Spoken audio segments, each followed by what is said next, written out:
تو چلیے سیدھا آج کے اس اہم موضوع کی گہرائی میں اترتے ہیں۔ آج کے اس تفصیلی جائزے میں ہم ان مخصوص حوالوں اور سرچشموں کی بنیاد پر قیامت اور کائنات کے آخری مراحل کا سفر طے کرنے والے ہیں۔ یہ سفر کائنات کے خاتمے سے لے کر ایک بالکل نئی زندگی کی شروعات تک پھیلا ہوا ہے۔ یہ کوئی عام قصہ نہیں ہے، بلکہ قدیم روایات میں بتایا گیا ایک انتہائی منظم خاکہ ہے جو واضح کرتا ہے کہ اس دنیا کا انجام آخر ہوگا کیسے۔ اب سب سے پہلا اور بڑا سوال، قیامت کی شروعات آخر ہوگی کیسے؟ ہم عام طور پر سوچتے ہیں کہ دنیا کا خاتمہ شاید کسی اچانک آنے والی آفت سے ہوگا، لیکن ان تحریروں کے مطابق اس کی شروعات ایک انتہائی خاموش اور طویل انتظار سے جڑی ہے۔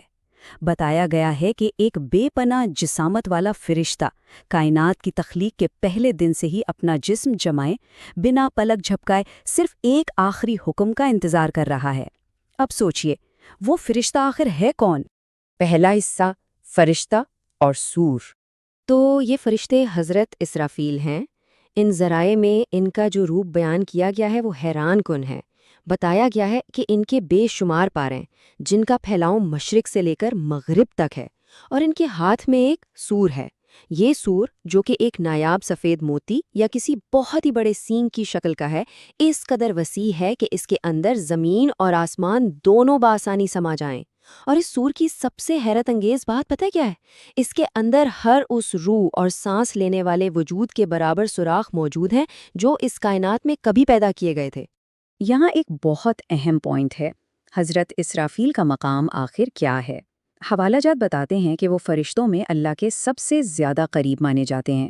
زمین اور آسمان کی ان وسعتوں کے باوجود ان کے اور اللہ کے درمیان نور کے صرف 7 پردے حائل ہیں، صرف 7۔ یہ اس قدر بلند اور معزز مقام ہے جو ان کی اہمیت کو واضح کرتا ہے، کیونکہ انہی کے ذمے کائنات کا سب سے بھاری اور حتمی کام لگایا گیا ہے۔ اور ان کی حالت کیسی ہے؟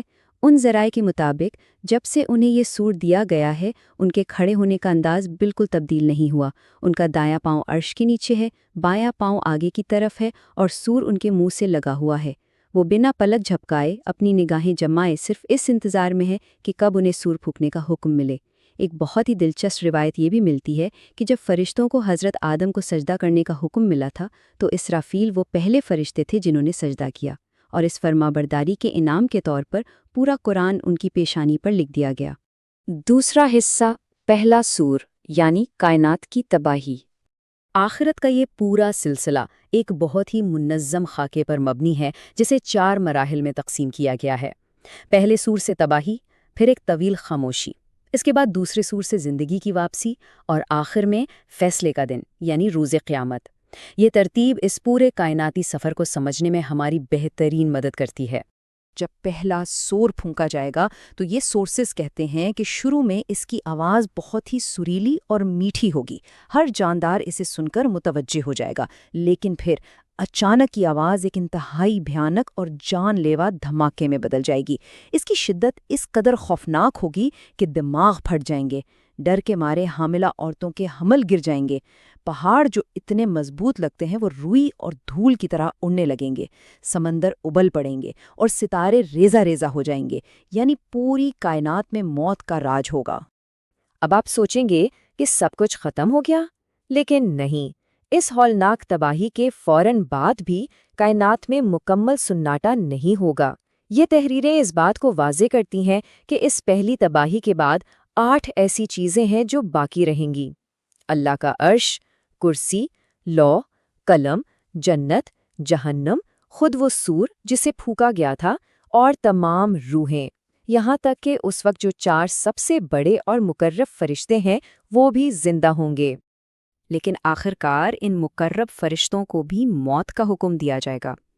حیرت کی بات یہ ہے کہ جب کائنات میں موت بانٹنے والے فرشتے یعنی حضرت عزرائیل کی اپنی موت کی باری آئے گی تو روایت میں آتا ہے کہ وہ اتنی دردناک چیخ ماریں گے کہ اگر کوئی اس وقت زندہ ہوتا تو اس چیخ کی دہشت سے ہی مر جاتا۔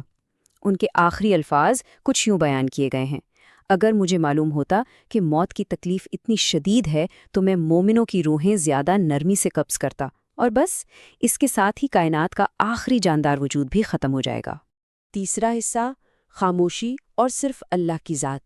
سب کچھ ختم ہونے کے بعد پورے 40 سال کا ایک ایسا عرصہ گزرے گا جس میں کائنات میں صرف اندھیرا اور ایک خوفناک مکمل خاموشی چھائی ہوگی۔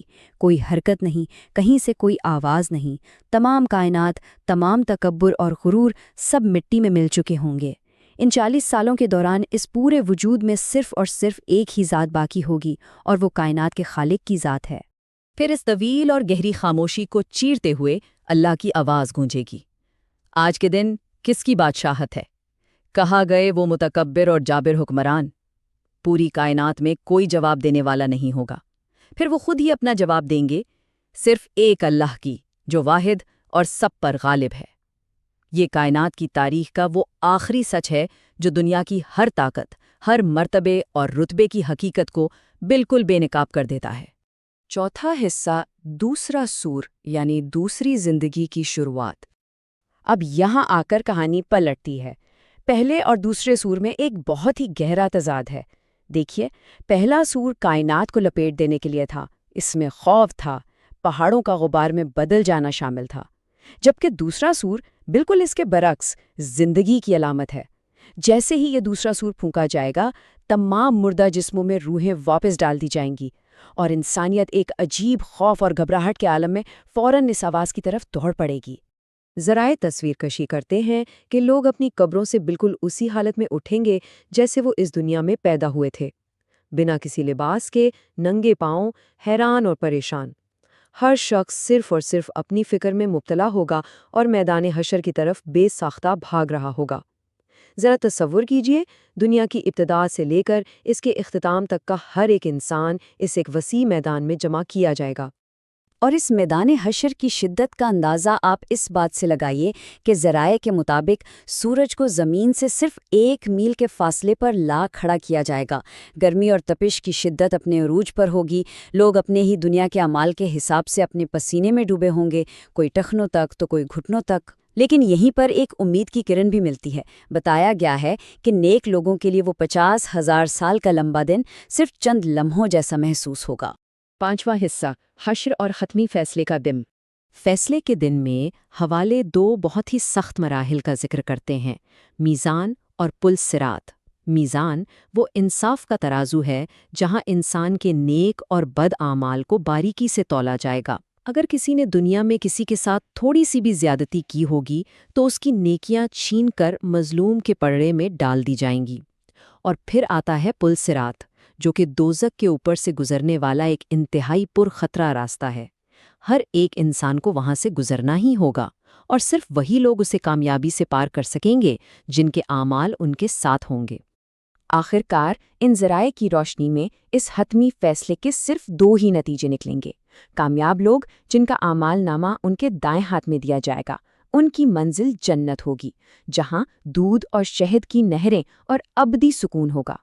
اس کے برعکس ناکام لوگوں کو ان کا اعمال نامہ بائیں ہاتھ میں ملے گا، اور انہیں جہنم کے عذاب کا سامنا کرنا پڑے گا، جہاں کھولتے ہوئے پانی اور آگ کے لباس کا ذکر حوالوں میں انتہائی سختی اور وضاحت کے ساتھ کیا گیا ہے۔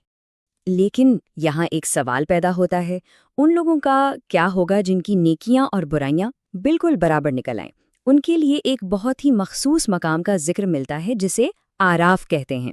یہ بنیادی طور پر جنت اور جہنم کے درمیان ایک بہت بلند مقام یا دیوار ہے۔ یہ لوگ شروع میں نہ تو جنت میں ہوں گے اور نہ ہی جہنم میں، بلکہ بالکل درمیان میں ٹھہر کر انتظار کریں گے۔ تاہم روایات بتاتی ہیں کہ بالآخر اللہ کے فضل و کرم سے انہیں بھی جنت میں داخل کر ہی دیا جائے گا۔